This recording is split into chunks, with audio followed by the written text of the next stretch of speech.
ladies and gentlemen, and most important of all, to the young children who are in the audience today, because this is for your safety more than anyone else's.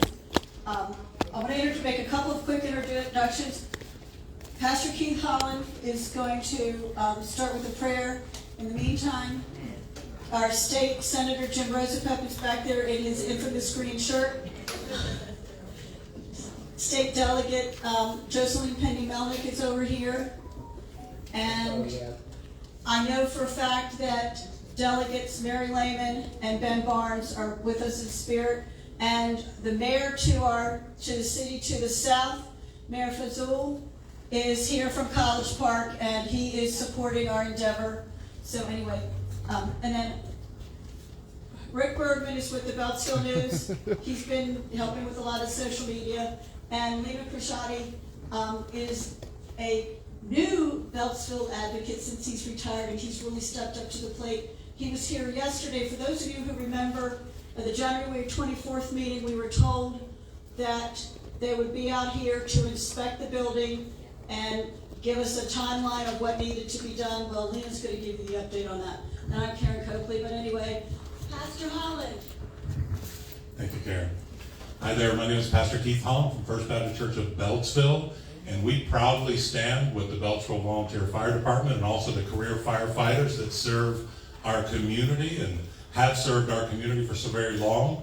And a lot of people that are much smarter than me are going to be talking about the response times and things like that. But my friends, I want to talk to you just for a second before I pray about the psychological impact of losing firefighters here. I've talked to a lot of people in the community, and they've told me that they are afraid to lose those firefighters, those career people here, because they have bonded with them, they trust them, and so I want to address those psychological and those spiritual needs as I go to the Lord in prayer right now.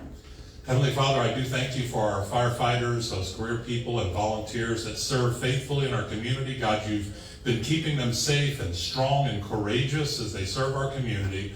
Lord, bless them all, keep them safe, and I pray, God, now for all the people that are here, Lord, would you please make our voices loud, whether we are few or many, so that everyone that needs to hear the message of keeping these firefighters here in Beltsville will hear the message.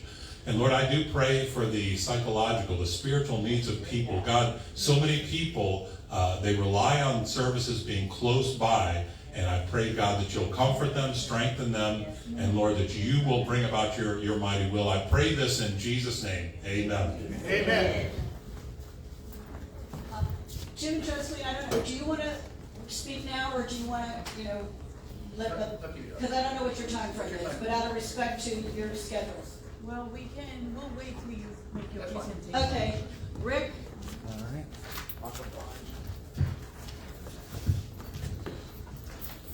All right, thank you.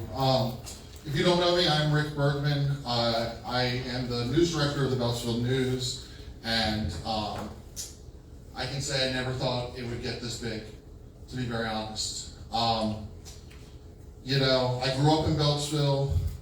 I still retain strong ties here. My church is here. My friends are here. Even though I live 10 miles up the road in Howard County, Beltsville is still a part of my life. And the nice word is garbage that is being pulled on this community is atrocious, and we're quite upset. So on Sunday, January 21st, 2024, the Beltsville News was made aware that PG County Fire Chief Tiffany Green intended to remove all paid staff that reside at the firehouse, Station 31 here in Beltsville. Following up on this tip, myself, along with Karen Coakley, and a few others, reached out to our county representatives for more information. We also posted info on the Beltsville News Facebook page, asking you, the residents of Beltsville, to start calling and writing and emailing those representatives. It's because of you that we are here today. You demanded answers. You reached out. You got people to pay attention. At this meeting that got scheduled on Wednesday, January 24th, we were informed that the fire department was deemed uninhabitable for career staff at this station. According to Chief Green, this began with a single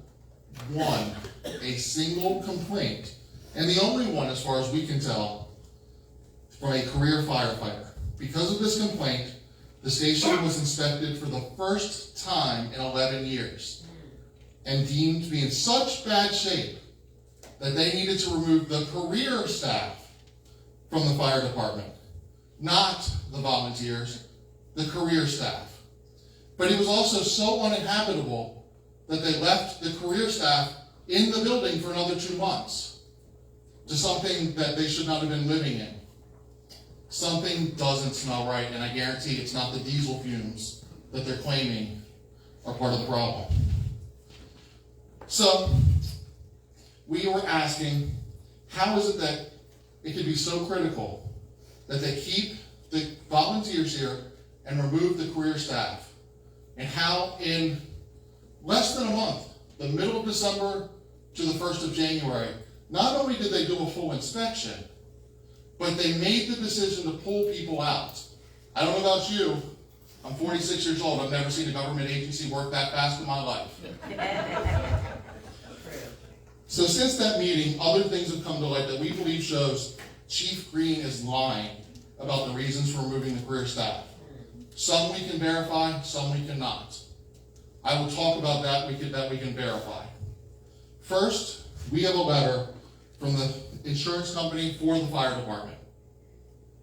This inspection was done in October, 2 months before the supposed complaint that would shut us down.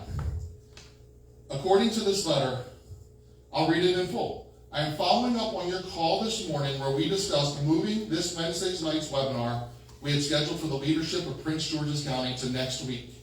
As we had discussed, I have not finished my report from the Risk Management Safety Survey and consultation our company is doing for the Beltsville Volunteer Fire and Rescue Squad, but currently I have not finished the final recommendation as I have not been able to connect with the insurance contact to finish gathering all of the information.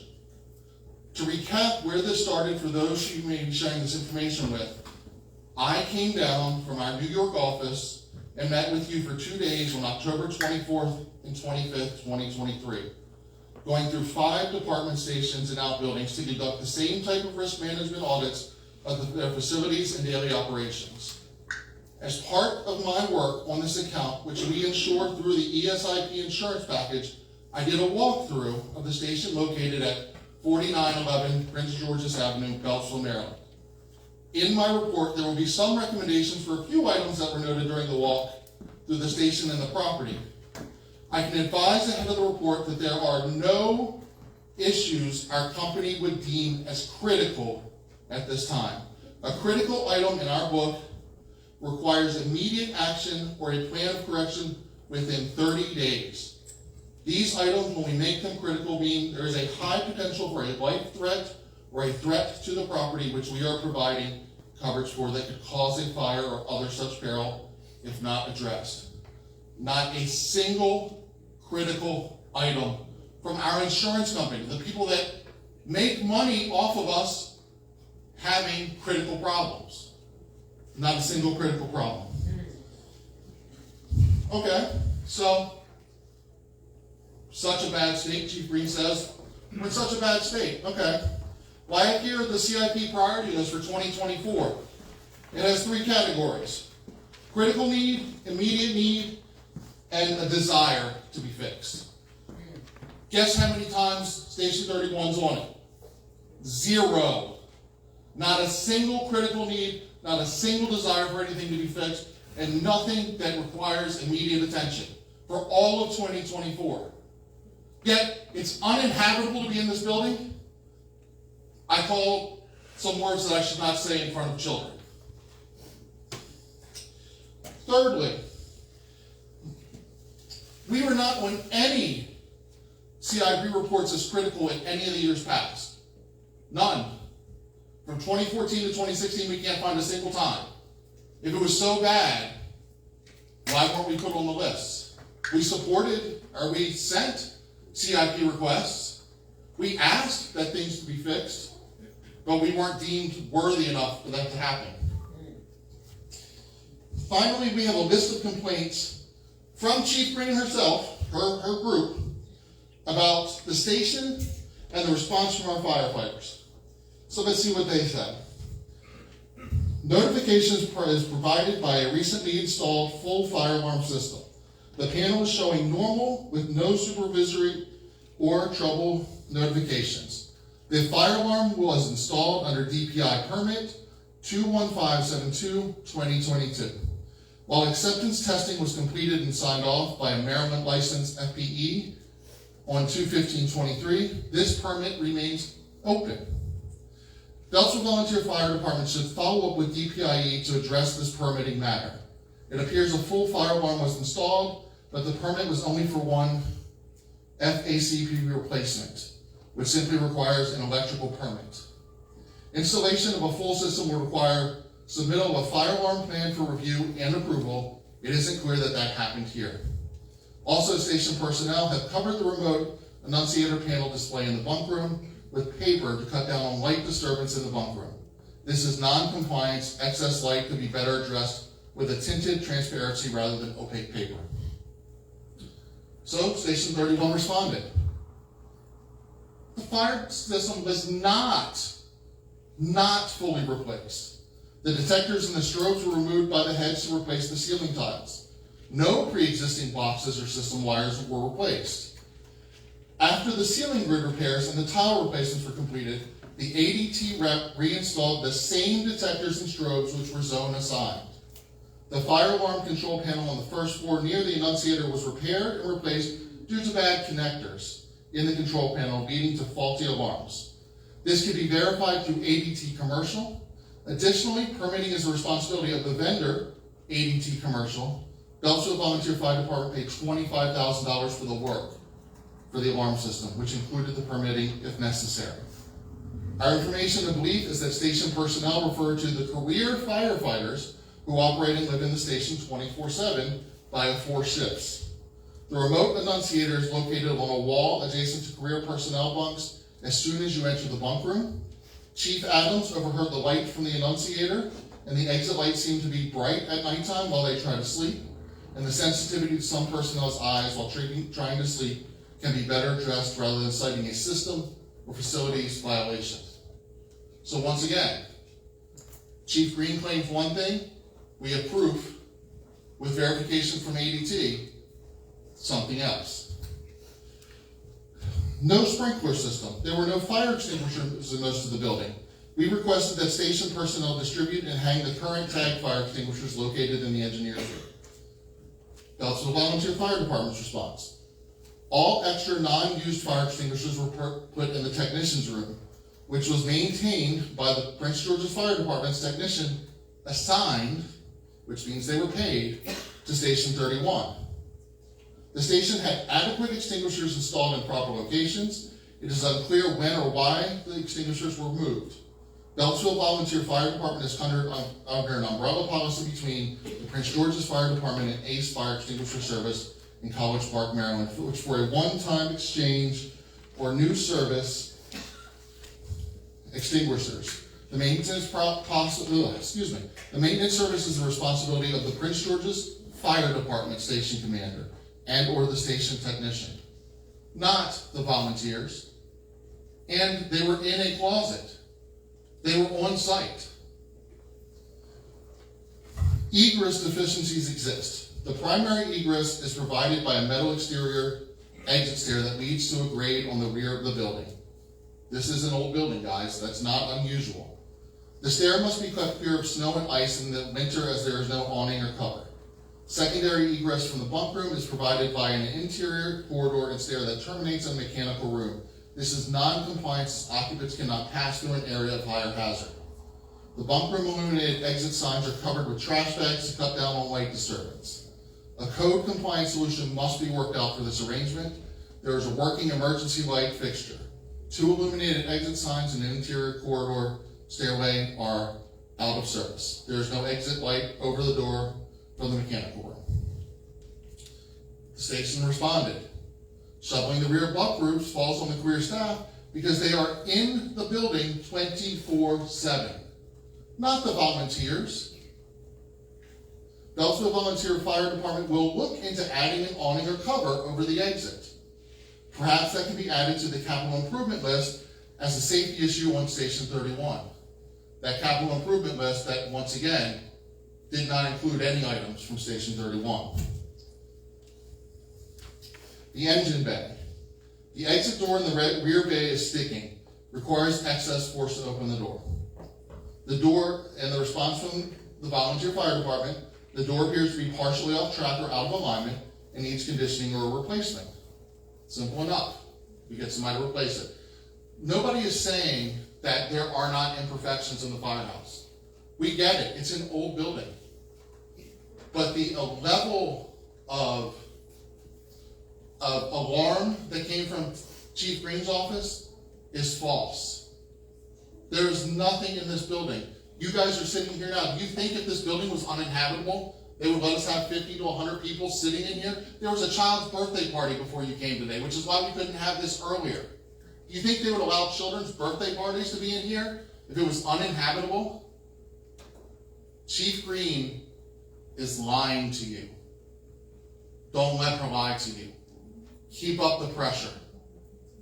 All these signs you guys have made, Tuesday night, 7 o'clock. All the details are on the Beltsville News website. Sign up, go to that meeting. Be nice. We were accused of being hostile at the last one. Be nice. Don't be like me. Be nice. But show up and show your support. They have to know that Beltsville is not going to back down from this issue. Thank you.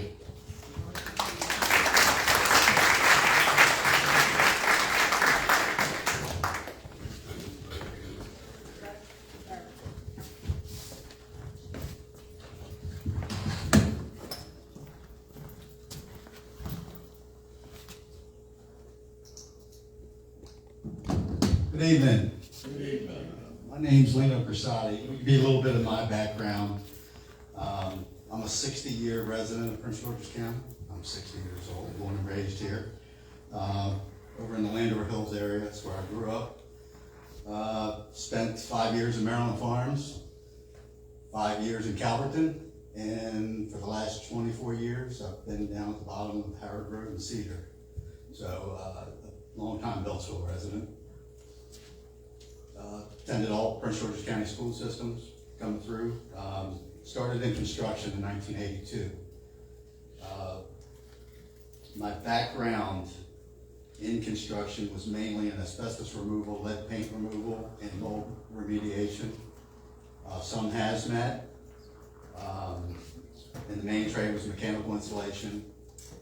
My background, or my organization that I'm retired from now, is the Heat and Frost Insulators, Local 24. They're at 901 Montgomery Street in Laurel. We own the old Laurel firehouse. I was involved with 2 renovations of that old firehouse, so I know a little bit about renovations of firehouses. The last one was just 2 years ago. We spent $5 million. We added 5,000 square feet and redid the whole building. So background there is there in construction and that. I want to thank our committee members, Karen and the rest of the committee. I don't know everybody's names, so I didn't want to, usually Zoom meeting, but everybody's been working hard to get the word out and the messages out when we need it to be. Rick Bergman from the Beltsville News. If you're not on Facebook, get on Facebook because he keeps that up to date with everything that's going on here, and we need everybody's participation on that. And then I want to thank the residents, Beltsville. We've got some College Park people, Vansville, Beltsville Heights. Again, we can't do this without you. We need to keep the pressure on our county politicians. Because I'll be the first to say, our District 21 team is first class. Amen. They're on top of it. We'll let them talk because they, again, anytime I've had to call them for something, my relationship with them goes back about 20 years now. So, yes, first class. And of course, the volunteers here in this station and the career firefighters, thank you for everything that you guys do. So, I was asked, with some of my background, I was asked to sit in on the meeting the other day for inspection. And I think we all got a little misunderstanding because, again, I thought maybe the inspection was gonna start the other day. In construction terms, if you're a construction person, I consider that a pre-job meeting. So basically, we all sat down and discussed, this is what's gonna happen and how it's gonna happen. So there was an architecture firm there that was hired by the county that came in and said, here's the procedures we're gonna do. The volunteers, Margie, again, outstanding and stays on top for the volunteers. She questioned, and again, in my background, she says, look, the main thing was the diesel fumes was the main complaint. So we need that done first, the air sampling testing. So that is getting bumped priority, should be happening within the next week starting. I asked if I could be there because, again, that's my background. I said our protocol is going to be followed by the fire department here, whether they're volunteers or career. You know, trucks backing in and out, you know, hoses hooked up, and you got to just do everything by the book when you're doing this air sampling. So we're going to watch that. The other things are, okay, Mary Lehman just walked in. Thank you, Mary. I appreciate you coming out here. She's the other delegate.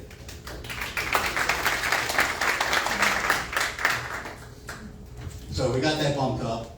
The county participation for the career and the county staff.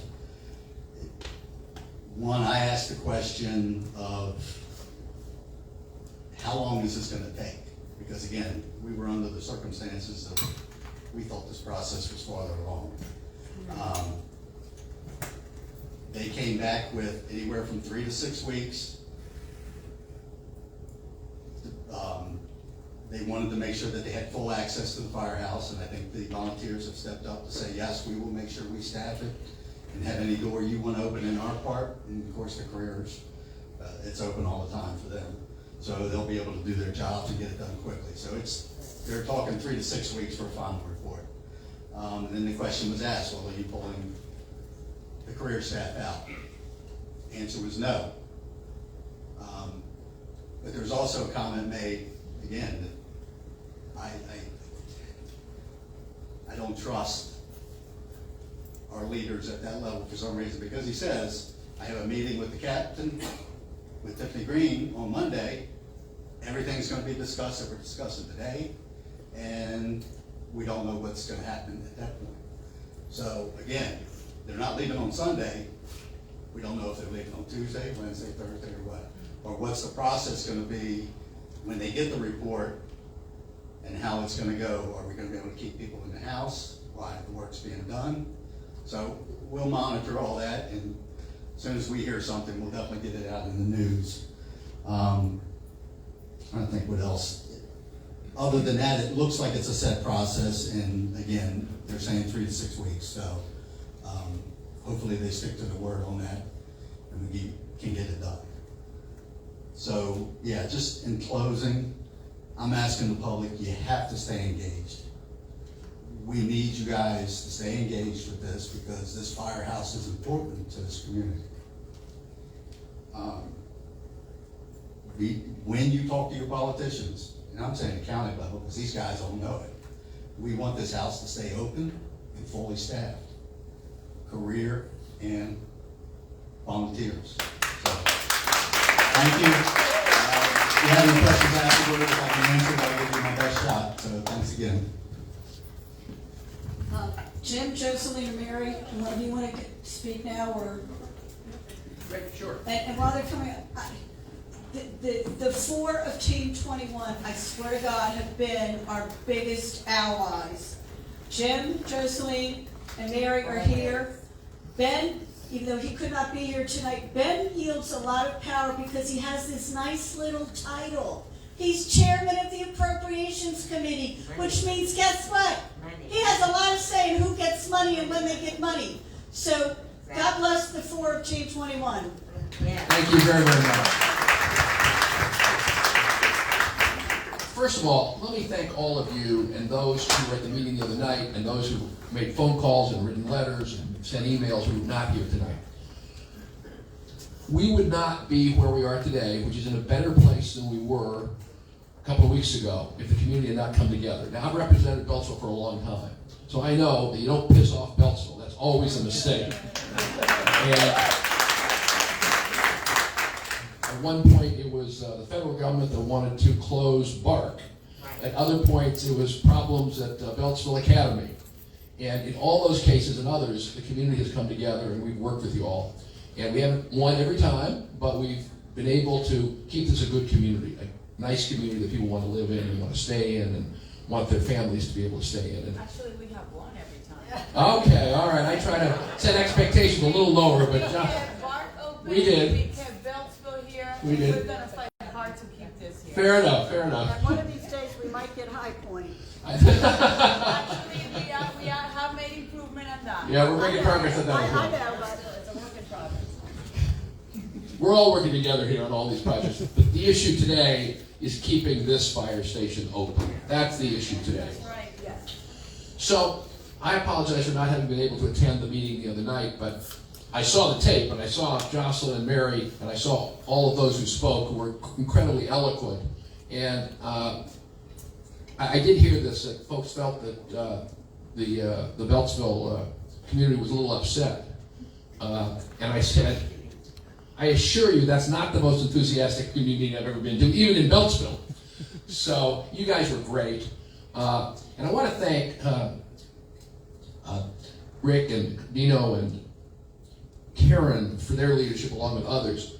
I mean, absolutely, round of applause, because seriously, part of this is unity, part of this is energy, and part of this is expertise. And you heard Lino. I mean, we got a pro on this case, making sure that they know, we know what they're doing, and Rick in terms of spreading the word and involving everybody, and obviously Karen in terms of leadership. So we're very lucky to have that kind of leadership here in Beltsville. So let me get to the substance and where we are right now. So as a result of the community coming together and being so articulate and being so united, we got their attention. I assure you we have their attention. So the delegates and I had met with the chief, we met with the public safety director who's over the chief, we met with the deputy chief of staff, I've talked to the county executive. We've worked very closely with Councilman Tom Dernoga on this, as you know, from the beginning. And being united with him makes a big difference here. He's been terrific on this. Where they are right now, in my impression, is that they're trying to figure out a way to fix this.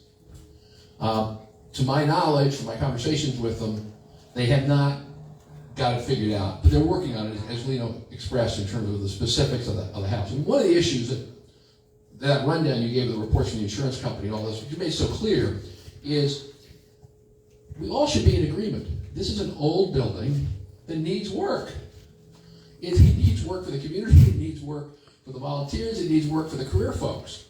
And so we've got to be working together. Instead, the department, meaning the county fire department, managed to create a war where there ought to be a plan. So what I'm hoping that we're going to hear next week is that they understand that we need to keep the firehouse open, period, end of story. Number two, we need to keep the career firefighters in this while we identify work that needs to be done to improve the firehouse for everybody's benefit. That's totally doable. It's totally reasonable. It's absolutely the right answer.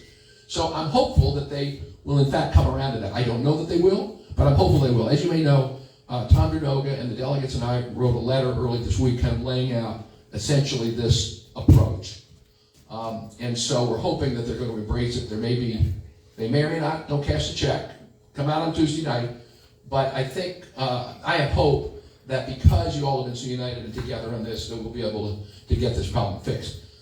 One last point I want to make, and this relates to Ben Barnes, our colleague, who is, Karen says, chair of the Appropriations Commission. He also has 3 little boys, and so he has a soccer deal tonight, so he apologized for not being here.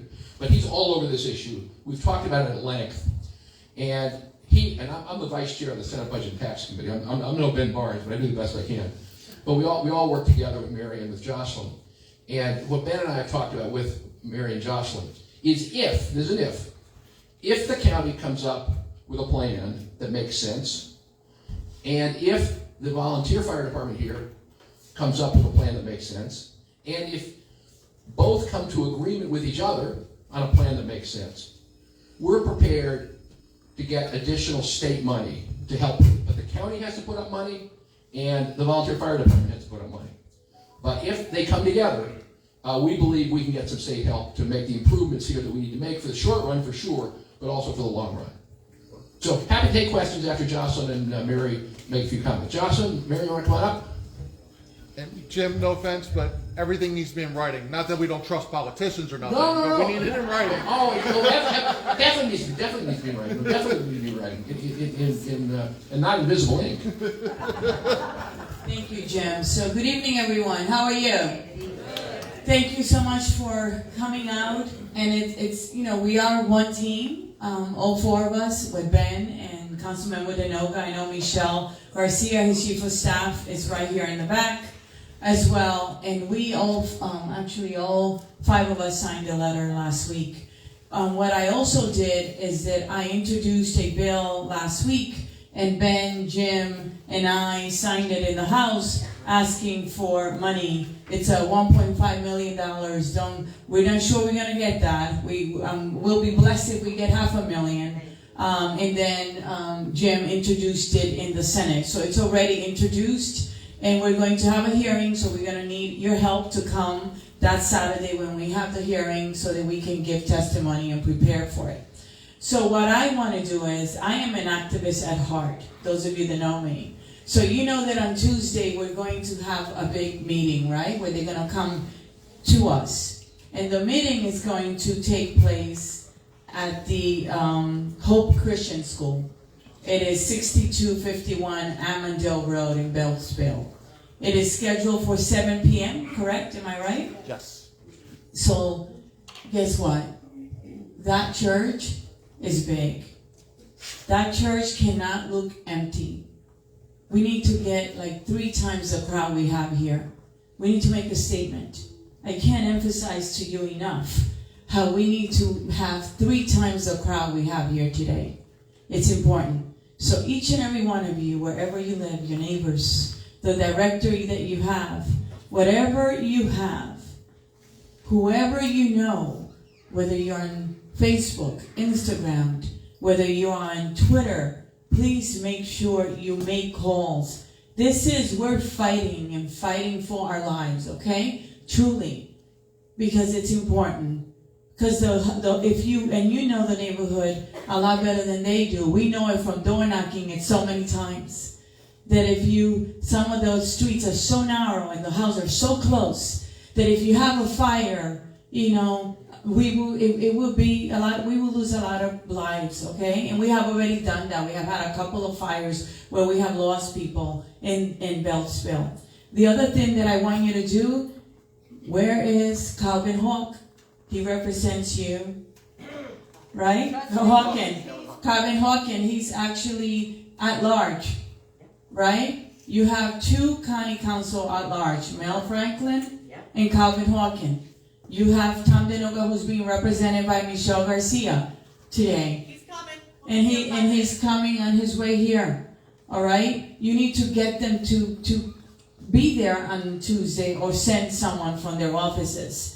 And also, ultimately, who recommended Tiffany Green? Anyone? Angela also Brooks. And who is she? Your county executive. Have you written to her? Who here has written to her? Oh, come on, look at this. No reply. Okay, no reply. You keep writing. So, who here has called her office? Oh, come on, guys. Her phones have to be ringing off the hook.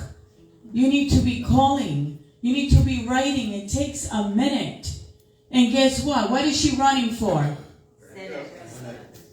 So, do we matter or not? We do matter. And we vote. And that election is in May. And your vote should be very loud. Because we matter. Alright? Just because Hyattville is unincorporated, it doesn't mean that it's not important. Because Beltsville, because a lot of people, when I door knock, they tell me they feel like they're the stepbrother. Hyattsville, actually, you know what? Those communities, Hyattsville, Beltsville, I know it's incorporated, but the communities, those communities are, where I'm getting, if you let me finish, are very diverse and mixed. And a lot of people of color, okay?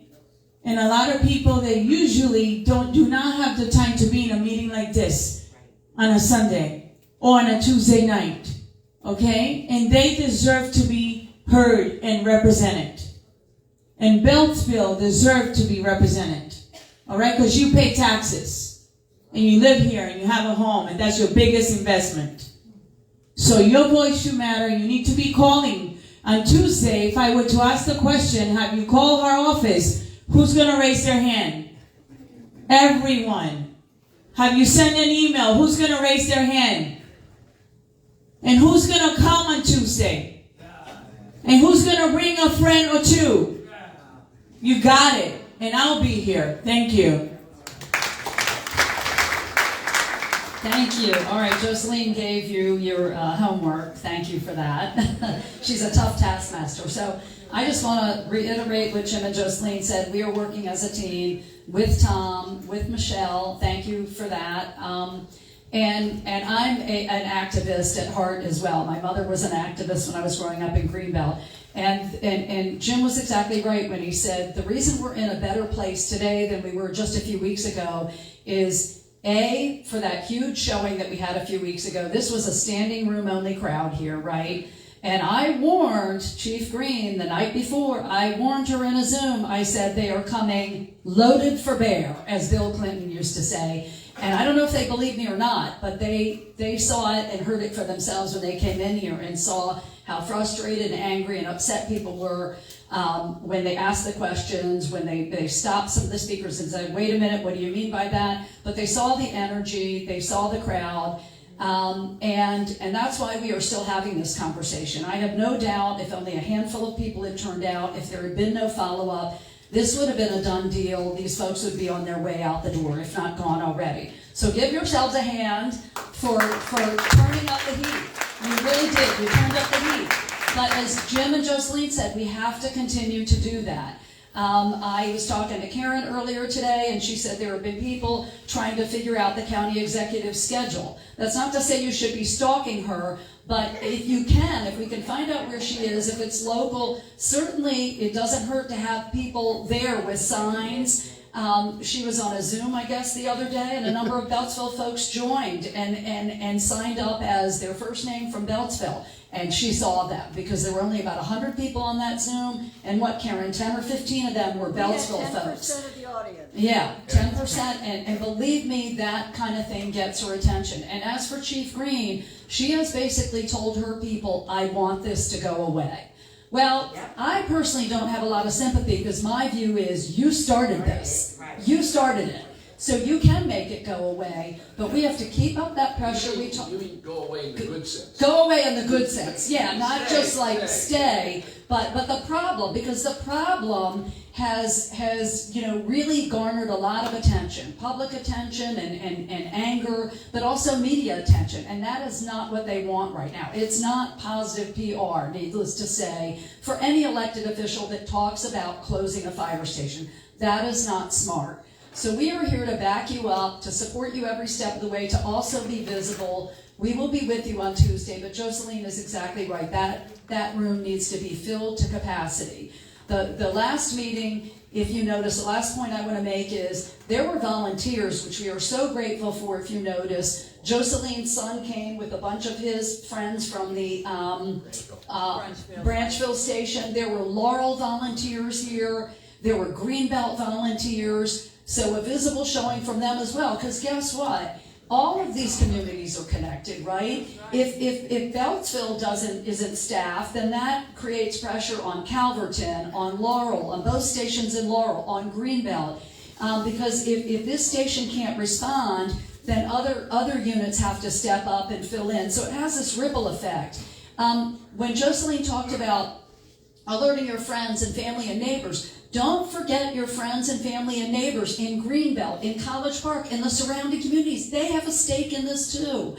And the mayor of College Park, was he aware of this meeting tonight? He has been, okay, he has been engaged. Thank you to Mayor Kabir, because he gets it. This is going to affect College Park. Councilmember Hernandez. Great, thank you. Thank you for, so yeah, don't forget your friends and neighbors in the surrounding community, because this is an issue for them as well. It affects the safety of all of us. So thank you again for being here. Oh, and on the county council, I would add, Jocelyn talked about the 2 at-large members. I would also add Eric Olson to that, who represents College Park, because it will affect Eric's district. And then who's the Greenbelt representative? Ingrid Watson.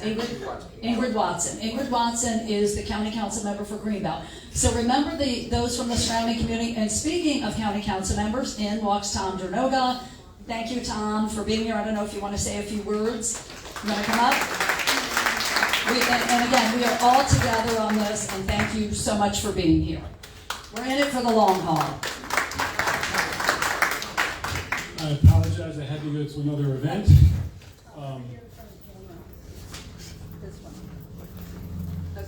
Got my mugshot. Great turnout. So I missed everything that's been said, so I don't repeat it. You agree with it? I agree with everything that Jim says. Have it packed, a big meeting next week. Here's what I know. If we're going to be successful, it's because of the great leadership of this volunteer fire company, the passion in the community, and great legislative leaders are working together. We have a strong team, we pull together, and we stand up to adversity. And the outpouring of folks that came last meeting, the people here tonight, and then the turnout on Tuesday, I think we can do this. And it's really about strong community. And Beltsville is nothing but a strong community with good leadership. So with that, I'll turn it back to who's in charge. Real quick, there's a couple of things I forgot. I'll talk to my councilman too, but I had spoken with Eric Olson about the situation as well. And I asked him, what is the position? For me joining this process, I learned a whole lot. One, I would ask my county councilmen to recommend that the Prince George's County volunteer, or both volunteer and career, go through a full audit of the whole fire department to find out what's going on. I was told that Eric thought that was a great idea, but he needed the full council support to get that done. So I'm going to ask Tom if he could take that forward and see if we can get it done. Only because there's a lot of things. I talked with the union career guy the other night after the meeting. The county spent $33 million in overtime to his career firefighters. Career firefighters that don't want to work the overtime because they want to spend time with their families too. So what can we do with that $33 million? He says that can hire me 500 more paid firefighters. So how's our money being used? That, and again, from other stuff that I've learned, I'm going to be FOIAing this next week to the county. I don't think the residents know of any jurisdiction of when their firehouse closes down because of staffing or equipment shortages. So I'm going to FOIA the county because I want to know, tell me what stations closed due to staffing or equipment and how long they were closed for. You have that right to know. I'm shocked that Laurel is closed most of the time because of staffing. So where's our money going? We need to know. I will submit it, and when I get some answers, I will let Rick know, and he'll get that out there. So, and for the other meeting the other night, where they said we might have been a little hostile or passionate. Passionate. I chaired union meetings for 20 years. That was not passion.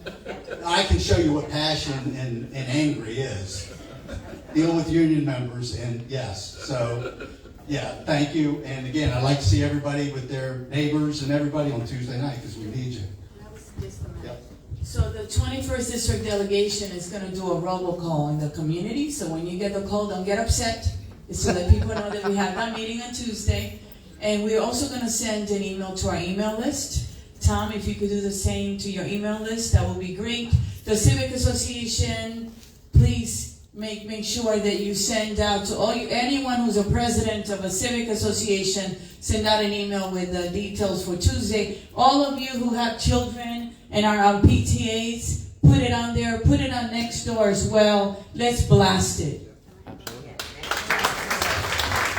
I just want to encourage, if there is an artist in this group, Karen, or whoever's creating flyers, we need a flyer because we can use those to post to our social media. So the location, the time, a nice little graphic, like whoever created the flyer for this event. We have the graphics. Okay, but we need it for Tuesday is what I'm saying, so that we We'll can get get that you something. out, We'll get get you it out something. over the weekend. Guys, just remember, we want them to know that Beltsville is watching. Beltsville is watching them. Every move they make, Beltsville is watching them. Al Schwartz is, Yeah, I just, quick question, and maybe no one here knows the answer, maybe Rick does, but is it true that citizens, when they show up to Tuesday's meeting, will be turned away if they have not pre-registered? That is true. Okay, that needs to get out there. there's a flyer that was sent out. Yeah, On the county's site that they sent out the notification, it says you must register. That's a I don't know if you guys can fix it. That's a problem because That's a a problem. lot of our people don't have computers. no, you Register can't. to speak or just To attend. Go to attend. In person. Do attend. To attend. Everything we put out, Away. everything we put out is had the What registration happened link. to the open meeting policy? We'll follow up. Right. Yes. Thank you, guys. I'm supposed to take care of the meeting policy that they're violating. Technically not an open meeting act violation. I just want to say one thing. I'm going to apologize for being late on Tuesday. Ms. Cook did a great job of making sure the delegates could be there, so this meeting wasn't on Monday. County Council's meeting on Tuesday night, but I will leave early and come here. Okay, So I defense, all I said was any night but Monday. I'm sorry to pick, they knew you all were tied up Tuesday. That's on them. It's on there. Stop it here. Okay, Al, do you want to come up and answer a few of the other discrepancies that were stated at the meeting? And then Josephine, I actually have a homework list for everybody here already. It's going to reiterate some of the things you said. Good evening, everyone. My name's Al Schwartz. I'm a life member here at the Beltsville Fire Department. I'm the chairman of the board. I wasn't expecting to be up here, but I know, Karen, one of the things that was said the other night was the volunteers only volunteer one night a month. That is not true. One time a month, we fully staff apparatus where we get like an ambulance, an engine, and a ladder truck out. So we're basically supplying additional volunteers with the career personnel and putting additional resource out during those Saturdays. During the week, just like today, all day today, there's been 3 or 4 volunteers here. She is just looking at basically that one day where we supplied. Monday night, we had a crew on the engine, the crew guys were on the ladder truck, and the crew guys were on the ambulance. And there was 4 volunteers on the fire truck too. So just, the volunteers are here. Are we as deep that we were 20 years ago? No. Unfortunately, we're not. And there's many reasons. One of the biggest reasons is it's hard to get volunteers in here. Then once we do get volunteers in here, well, it's everywhere, that's correct. People, with the cost of living and everything else. But once we do get volunteers in here, the process through the county is so long. They gotta go through a background check. They gotta do a physical, which, believe me, it's great. But I think it could be a little quicker. So if you know anybody who wants to volunteer, have them come down on a Monday evening, or they're online. There's a thing where you can sign up to be a volunteer. But I just wanted to address that. We do have volunteers here every day, or just about every day, and it may only be 1 or 2. Like I said, we don't have the people that we used to have, and that's why when the county came to us and said they were going to pull the crew, that was our concern, because we know we can't do it. Mary, you remember, many years ago we did it. We, when Eugene was the chief, he wanted to close 41. I was the chief then, we made a deal, leave 41 open, pull the guys out of here, but we had a lot of volunteers, and we made it 2 months. We failed once. I went back to the county, I said, enough's enough, we need to do something about this. Can you explain the process that's required for you to go into service if the paid firefighters weren't in? Well, the way the general order is written now, we have to have a dedicated ambulance crew, and then we'd have to have at least 3 firefighters for an engine. So that's a total of 5 to 7 because of the ladder truck and a certain everything. amount of time, right? That's correct. How much time do they have to commit? We have to commit to at least 4 hours. So for the fire station to even take a call, if there are no paid people here, you have to have 5 people here to be committed to 4 hours.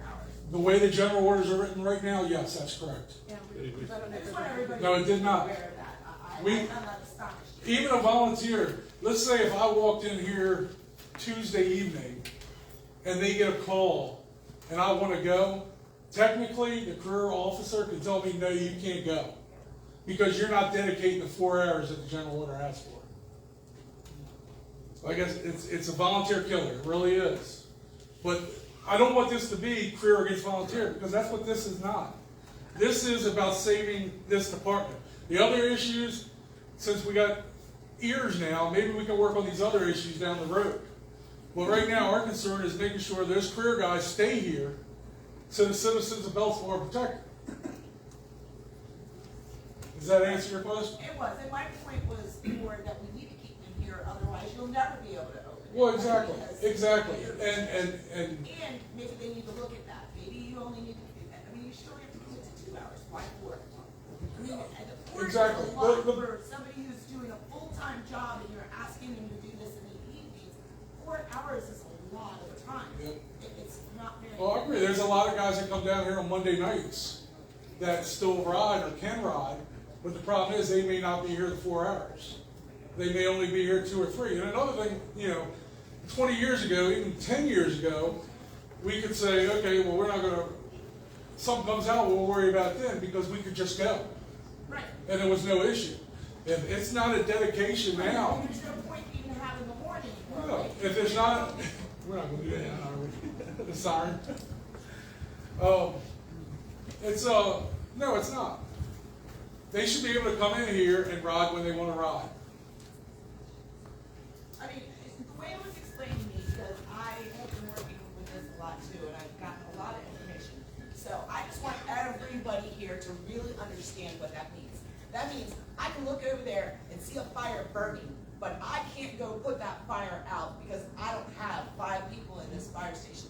There were 2 people here or 3 people here. They couldn't go put the fire out that they can see out the window. That's what we're talking about. There's a lot of concerns. Safety's a big part, and I understand the safety part, but then you've got to look the overall picture of everything. But like I said, we don't want to make it the career volunteer issue. It's not a career volunteer issue. The bottom line is we want the department to stay staffed, and we want it to stay open. Yes, sir. I realize things have changed a lot in the last 50 years. When in the 60s and 70s, I grew up in this neighborhood, and when the siren went up, all our local volunteers came from their houses, and the truck didn't move until they all got on there. Yeah. That's not possible anymore. Home response has been gone probably now close to 15 years, For if a not good 20 reason or years. two.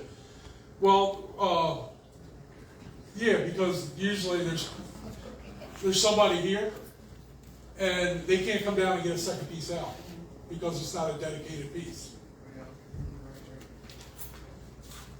Thank you. Welcome to Prince George's County. Any other questions?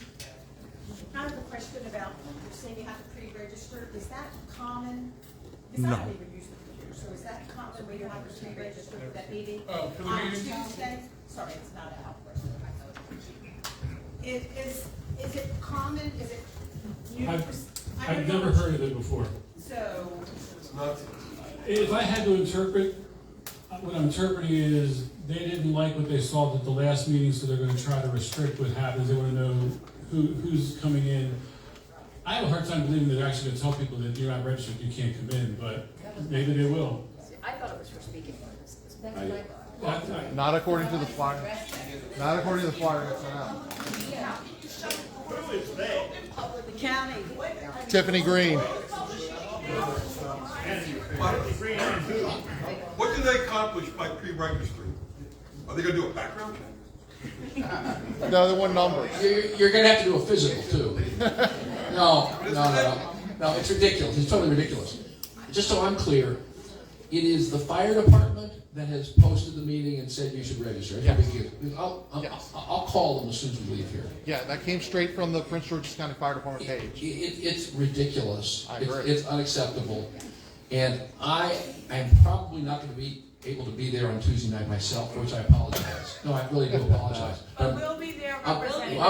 I'm well represented. I'm well represented.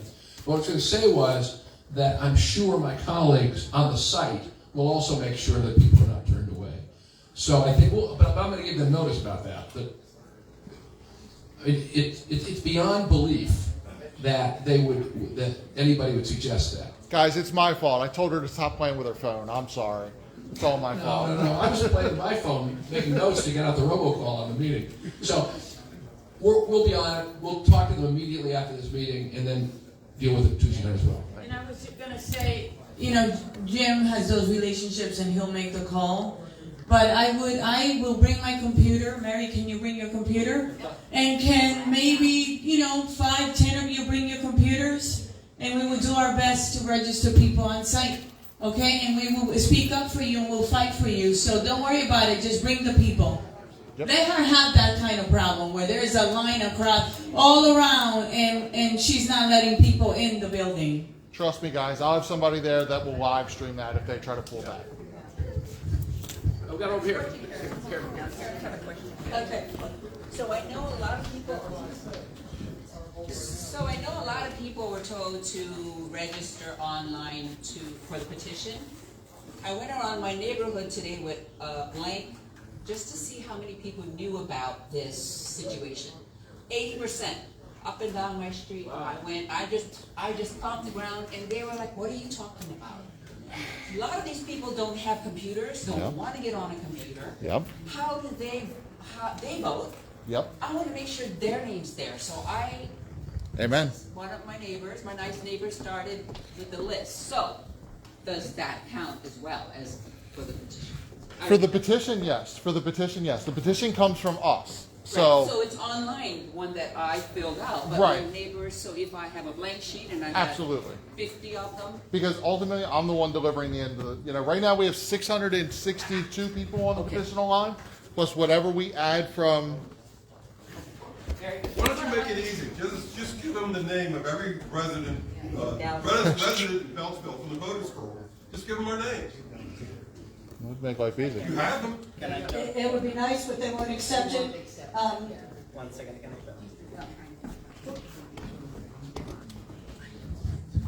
Good evening. Okay, who I am? So I'm Joseph Gomes, Westville Calverton Citizen Association Vice President, and also the East County Police Division 6 Citizen Advisor Counselor. So I am the representative of our citizen.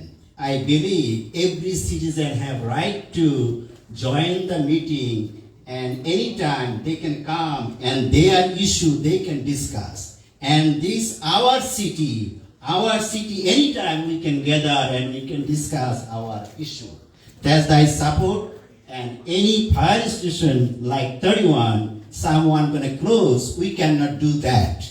We are do extension, we can make more citizen safety, and everyone should be peacefully living our city. That's my support and my concern. Thank you. Okay, I want to go over, where do we go from here? And actually, Jocelyn talked on some of them, but, this is step 2. Wednesday, step 2.5. We're not going away until we have guarantees that the career are not leaving here. So this is what I need from everybody who's here today, and I need you, go home. Tell a neighbor, tell a friend, bring them to these meetings. But also, The petitions are on next door. The petitions are on the Beltsville News page. And if you could take a petition or ask your pastor or your priest or whoever, please share this with your membership, because if we can get the churches to share, this isn't politics, this is the public health and safety of this community. I also need volunteers who are willing, pick an office building and take a petition and go to every business in the office building. Pick a shopping center, let me know which center you're willing to hit, and let's get more petitions signed, because it's not just the residents, it is the businesses. PTOs, PTAs, scouts, any organization in this community. Again, we'll email you the petition to get that, for you to share it with people, or just send them the link to sign it online.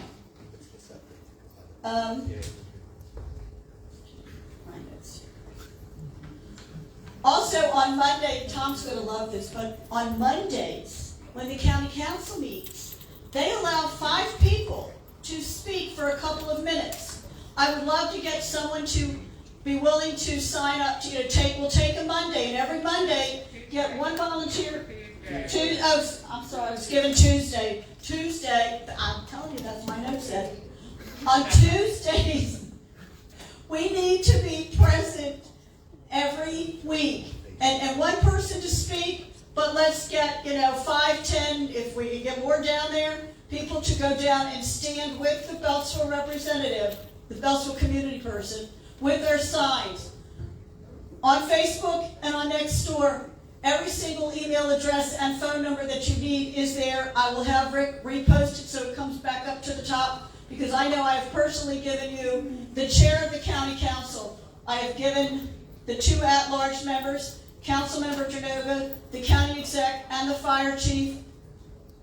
You don't have to call District 21. They just send them a nice little email. Their staff doesn't need it, and they have been doing the yeoman's job, so I'm not going to ask you to bombard their staff with phone calls. Just email them. To put things in perspective for those of you who, and I'm going to explain this, I am strictly doing mileage, and I am doing mileage with everything being equal. And what I mean by that is, if all of the apparatus is in the Laurel Station, in 31 here, in 41 that is up on Powder Mill Road, in Greenbelt on Crescent Road, and even though College Park is close, heaven forbid we ever have to have a truck come up Route 1 or an ambulance come up from Route 1, because College Park Station is down by the university. What I can tell you is, for the most part, the distance is double in some situations. I'll tell you that the Vansville, the communities on the opposite side of Route 1 from here, are the hardest hit when it comes to distance. Currently, from 31 to the federal facilities, the Beltsville Agriculture and the library on Route 1, this station is the closest. It is 1.5 miles.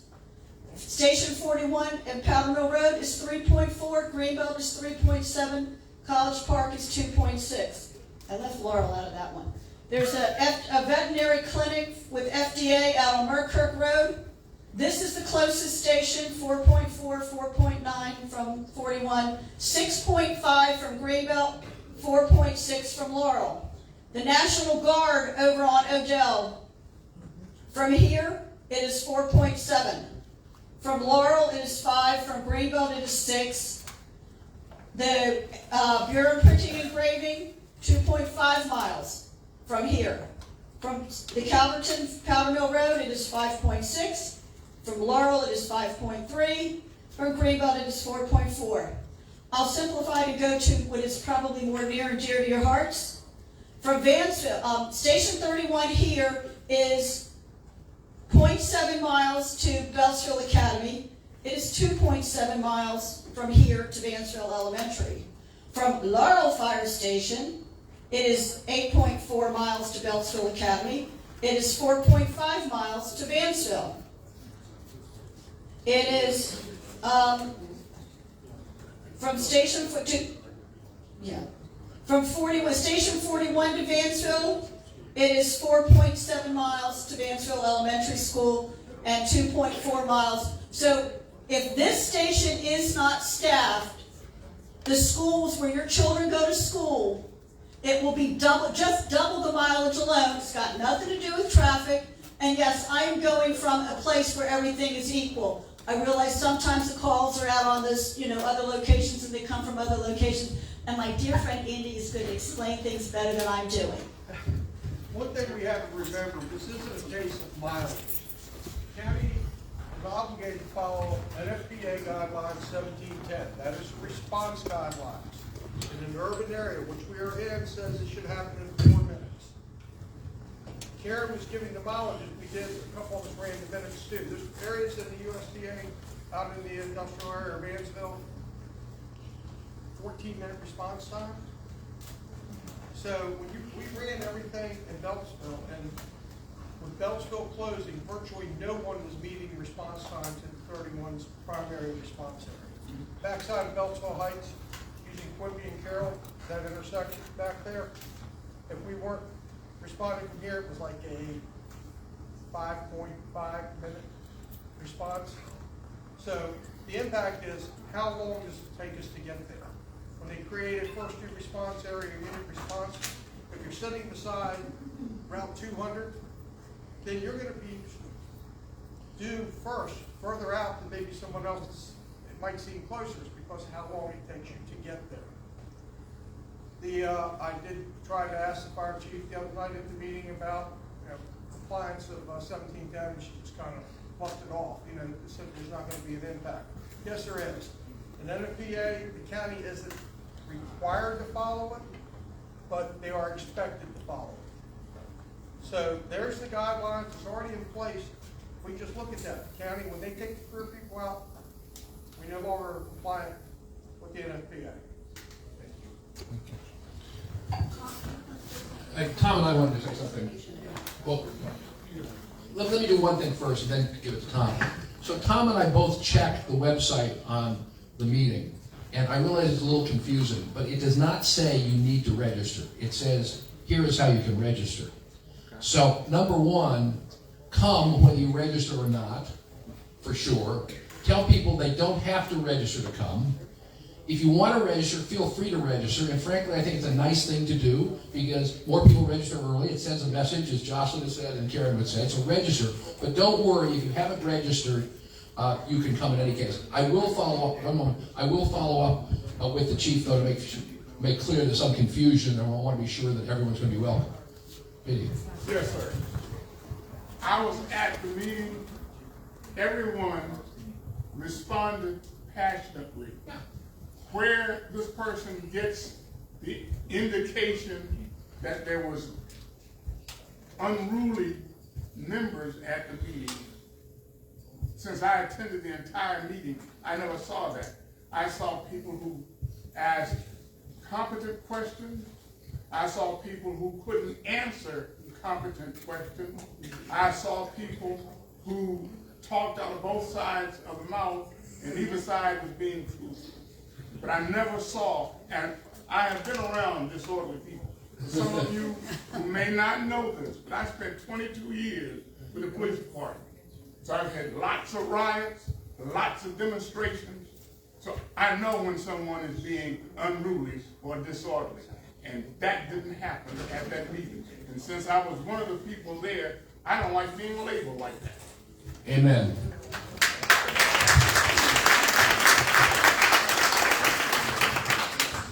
Just a quick note, Karen talked about coming down to the county council and using the open mic that we have, which I brought back last year after COVID because we stopped doing it. That we allow 5 people up to 3 minutes each before council session. This Tuesday, because we had the night hearing that's going to delay me, we start at 1 o'clock. So if you want to come down, normally we're 10 o'clock in the morning, it's 1 p.m. on Tuesday. And the other good news is we moved from Upper Marlboro to Largo. So we're 15 minutes closer. From here, it's probably 20 minutes at most. So if you want to come join us and say a few words, love to have you. 1 o'clock. Trust me, after 30 plus years having to go to Upper Marlboro on one occasion, I am more than thrilled. And folks, it's right off of the Beltway. I'll make sure we get the link for anybody that wants to sign up. We'll be on Facebook and on Nextdoor. Also, the Women's Club has provided poster board and anything for anyone who would like to stay and make signs for Thursday night. Please do. Oh gosh. Tuesday night. Don't listen to her. Tuesday night. It'll all be on Facebook and Nextdoor. Thank you. Any other questions or comments? I just want to say, you know, Jim, you know, I usually agree with you on everything, but it says to register, visit. Why would it have to register? Right? A meeting is a meeting. Right. So, I mean, I'm glad you're gonna call them, but I just register myself. And then I thought I could go around and help people register, and then when you go, it says you already filled out your registration. I understand. So you have to go incognito to be able to help someone. So we need that clear. We will. Yeah. I'm going to follow up as I said. But I also want it clear that nobody should not show up because they have Oh, to no, we register. want we want People show up and they 1,000 register people not. to show up. Absolutely. It gives them a head count a little bit. I mean, there's no downside to register. And so the more visibility we have, registering, showing up, emailing, calling, the better. If anyone wants to take a petition and go to door or take it to your church or anywhere else, I have petitions here. And I will say I stole a lot of the information in that petition from these lovely gentlemen and ladies who put together what a nice letter. So most of the information is in their letter. Well, we will be here. Any question over here? My question is, if it's not customary, is it the registration, I understand you're gonna call us, but if it's not normal, are they doing this purposely to deter us from coming? No, I mean, we ask people to register for head counts for events. We don't require, but it's nice to know who's coming. It also lets us contact you after the meeting with information. I'm sure the 21st does the same thing. Yeah, when I said I'd never heard this before, I mean I never heard of someone saying register or can't come. But ask you to register, that's not unusual at all. I agree. Yep. I have a question. Yeah. Yeah. Basically, how many do you guys know, how many other volunteer fire stations have been under the same stress, on the same scenario? And I know you're going to concentrate just on this fire station right now. But throughout the years, I have the opportunity to do volunteer work with fire chiefs, former fire chief Eugene Jones. You know, and this situation in between, pressurize the volunteers, which will be proud that they belong to our communities and need this volunteer work and risk their lives to do their work and help us out to survive. You guys, I mean, being penalized, the volunteer fire department versus giving them all the tools that they need to support the communities and help the community. That is not comprehensible at all. Number one. And number two is we need to be in between all this mess that the county has been creating through the fire department and risk of life and all these pressure that you put in the communities just because somebody else has an agenda and trying to basically put pressure just in a fire station to have and close other fire stations. I hear about Laurel.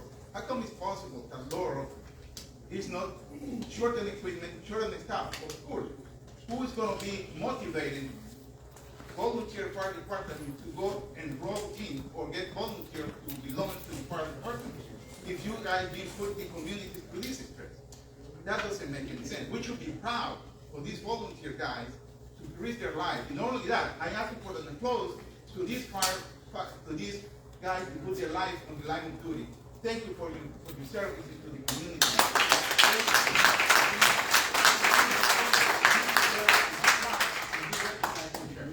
Thank you, sir. Thank you for your service. I'll address that briefly. That's a long conversation, and I think we said we weren't going to get into volunteer versus career issues. Eugene Jones, good friend of mine, when he was retired, I hired him. He was working in District 1 until he passed away. Great guy. I've been on the council 14 years, and in between my time on the council, Mary Lehman served, and we were two of the strongest pro-volunteer council members that there could be. Us and Eric Olson from District 3. And I spent every year fighting on behalf of volunteers because there's been pressure from the county government not to support the volunteers. I don't think this is the meeting to go down that road, but I've worked with the volunteers. There's an association of volunteer leaders across the county. I've worked with them. I've been a keynote speaker at some of their meetings. Last year, I forced the fire chief to sit down at the same table with the careers and the volunteers. We did 3 meetings over the summer to try to hash out issues. The volunteers are still not satisfied with it. But yeah, I've been disappointed with the county government. It's not. I'm not going to say Angela Alsobrooks because I was disappointed with Jack Johnson or Sharon Baker. This has been systemic, and things have gotten worse and worse. And what's happened to you? You have less volunteers. You don't have enough career people, and you're paying more money in taxes for less service. That's what's happened over the last 20 years. And the leadership of the county government across the board has not stepped up to support the volunteers and deal with the issues that we need. And the volunteers have said from the day I walked into office in 2002, we saved the county $60 million a year. And the county does not respect that, in my view. And it's disappointing. But I'm going to keep fighting for the volunteers. If I go any further, we're going to be into career versus volunteer issues or other things we don't need to get into tonight. Right now, it's about keeping the career folks in this station, but it should also be about supporting the volunteers and getting more of them. I mean, the one thing that the chief didn't say is, he kind of said it, there's impediments. When you get a volunteer in, there's so many roadblocks. They say, Anne Arundel wants me, Charles County wants me, and they go, you have them in the door, and they're gone before you ever get them on a truck. And you hear this from volunteer stations all across the county, and it's frustrating. But right now, the battle is to win, keeping the career folks here, and that's what we're focused on. Real quick, again, Beltsville residents don't know how, just again, some of my research. If I'm right, this house is manned 7 days a week, 24 hours a day. That's what we want for everybody in this county. So, and again, it's not career against volunteer, because, yeah, we just want safety for our communities, and in every community should have that same right. Guys, you got to remember, they don't like that we put the spotlight on this. So they're going to say everything they can to change the subject. Whether it's career versus volunteer, whether it's something else, or she did this or she did that. The focus is what they just said, 24/7 staffing here. Don't let them drag you into their distractions. One other point, just for talking points, and I'll share this with Rick so that it's on social media. Every time a development goes through the process in Prince George's County, Tom's going to faint that I'm saying this, they have to pass an adequate public facilities test for first responders. I had a conversation with Tom Aylward, who developed the Brickyard.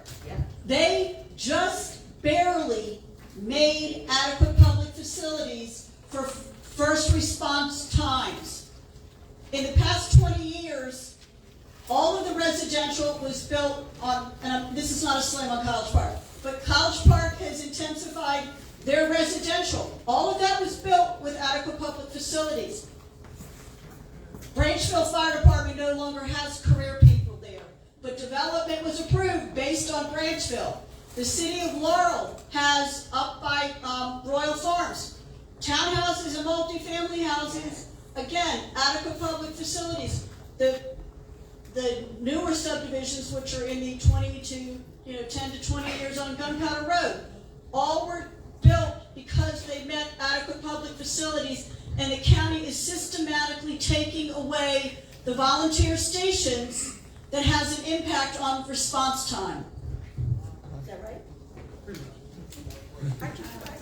Hey, if anybody needs help registering, I don't know if there's a requirement or not, but I figured out a way to do it multiple. So if anybody needs help, we can do it by phone. Great. Wonderful, thank you. Find me. Yeah, folks, thank you. I've got petitions. If you want to do it online, Beltsville News, next door, and please bring your neighbors, bring your children on Tuesday night, 7 o'clock.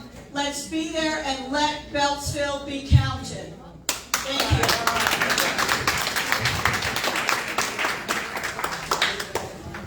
Thank you, everyone. We're going to log off. It should be put back up in a little while. Thank you for attending.